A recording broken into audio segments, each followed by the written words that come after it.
Tech Co, le grand live du numérique sur BFM Business. Avec nous, les experts de Parallèle Avocat et les avocats donc de Parallèle Avocat. Arthur Millerand, associé de ce cabinet. Arthur, bonsoir. Bonsoir. On parle ensemble d'un cas d'école, pourrait-on dire, donc start-up française, Click & Walk, qui est votre client. Donc évidemment, vous êtes concerné au premier chef et vous connaissez le dossier sur le bout des doigts. C'est aussi pour ça qu'on vous fait venir Arthur ce soir. Alors, il développe depuis plusieurs années, pour la faire courte, une interface numérique là, qui permet finalement aux entreprises d'obtenir des infos sur nos habitudes de consommation au quotidien. Donc en gros, on envoie des particuliers en supérette, supermarché, hypermarché, ils prennent des petites photos avec leur smartphone et puis boum, ils balancent ça à Click & Walk. Sauf que il y a 2 ans, patatras, enquête pénale pour travail dissimulé. Et puis il y a quelques jours, puisque la justice prend son temps comme on le sait en France, mais elle fait les choses souvent bien, le tribunal correctionnel de Lille dit non, relax pour Click & Walk. Oui, on a obtenu donc ce jugement qui est une grande victoire pour ma cliente et puis plus généralement une décision majeure pour le numérique. Selon le procureur et les services de police, les particuliers qui participaient occasionnellement à faire des missions sur l'application de Click & Walk devaient être des salariés et en fait ma cliente aurait dû les déclarer comme tels. Et le tribunal nous a... Ce qui tuerait son business, évidemment. Ce qui tuerait le business, parce qu'il y a une communauté d'un peu plus de 400 000 personnes, et donc ça ferait de Click & Walk une des plus grosses sociétés du monde, avec plus de 400 000 salariés. Il se trouve que le tribunal nous a donné raison et nous a suivis en refusant la qualification de travail dissimulé, parce qu'il n'y avait pas les critères qui permettaient de qualifier le contrat de travail. Et en fait, rien dans le modèle de Click & Walk ne permet de qualifier ce lien de subordination, l'existence d'une rémunération et encore moins un travail. Et en sous-jacent, oui, c'est ludique, c'est pas 8 heures par jour. Non, ce sont des contributions. Voilà. C'est où on veut, c'est quand on veut, c'est voilà. Vous êtes entièrement libre. Ce sont des contributions occasionnelles. On peut ne pas ouvrir l'appli pendant un mois, j'imagine, il se passe rien. Il se passe rien. Vous pouvez abandonner au milieu d'une mission. Enfin, la rétribution est symbolique. En fait, ça pose la question à la fois de la frontière entre ce que c'est qu'un particulier et un professionnel. Et ça, c'est une question qui est propre à Click & Walk, à cliente, mais beaucoup plus généralement à plein de modèles dans l'économie numérique. Si les salariés, les chauffeurs d'Uber sont pas salariés, comment les consommateurs là, de Click & Walk auraient pu être requalifiés, ça paraît quand même dingue.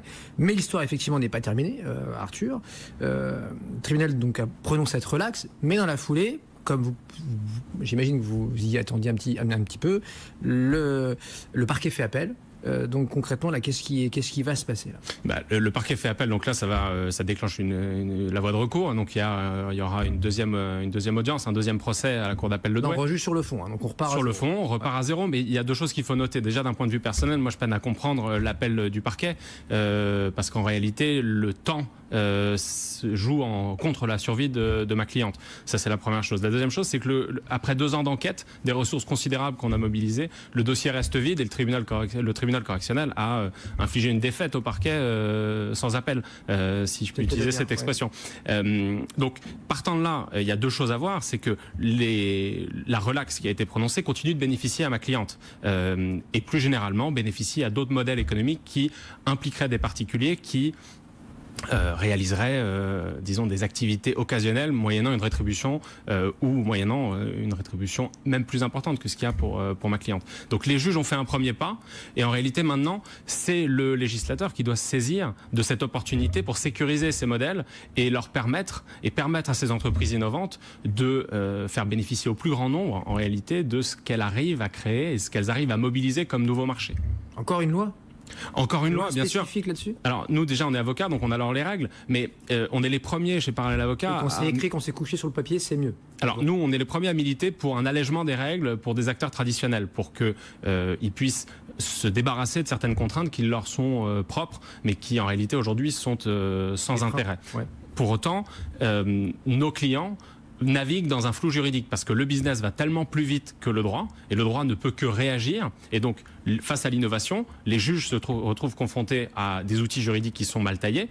Ensuite, il y a des services de police qui apprécient mal le fonctionnement opérationnel de nos clients et qui en fait créent des situations totalement absurdes où un modèle économique est renvoyé devant un tribunal correctionnel avec les mauvais outils, une mauvaise analyse et ça pénalise nos clients mais plus généralement tout l'écosystème. Et comment elle va, Frédéric, donc, puisque c'est son prénom? Alors Frédéric, c'est la dirigeante de Click & Walk qui a été aussi relaxée. Elle est très combative. Elle a publié un papier sur les réseaux sociaux relatant son expérience. Il lui reste des fonds, elle a toujours ses collaborateurs. La société continue à s'occuper de ses clients. Elle s'en occupe bien parce qu'elle a réussi à en conserver malgré cette épreuve. Mais elle, à titre très personnel, c'est un combat de tous les jours. Entreprendre dans le numérique, c'est loin d'être évident parce que vous vous retrouvez confronté à une incertitude juridique et vous devez naviguer dans celle-ci. Donc nous, avocats, notre métier, c'est de guider nos clients et de les défendre quand on vient les embêter. Mais de manière générale, il y a une sorte d'exaspération parce que quand on est financé, notamment par la BPI, et que le parquet, qui est l'État, vient poursuivre, mettre beaucoup de ressources pour démontrer l'illégalité d'un modèle, quand 2 ans plus tard on se retrouve avec une décision sans appel, continuer la procédure et mettre en danger la survie de ma cliente, mais plus généralement d'autres modèles. D'un écosystème. Et d'un écosystème, absolument. Votre message. Merci beaucoup Arthur Millerand avec nous ce soir, associé de Parallèle Avocat. On est là donc tous les soirs, jusqu'à la clôture de Wall Street. Tech & Co, le grand live du numérique sur BFM Business.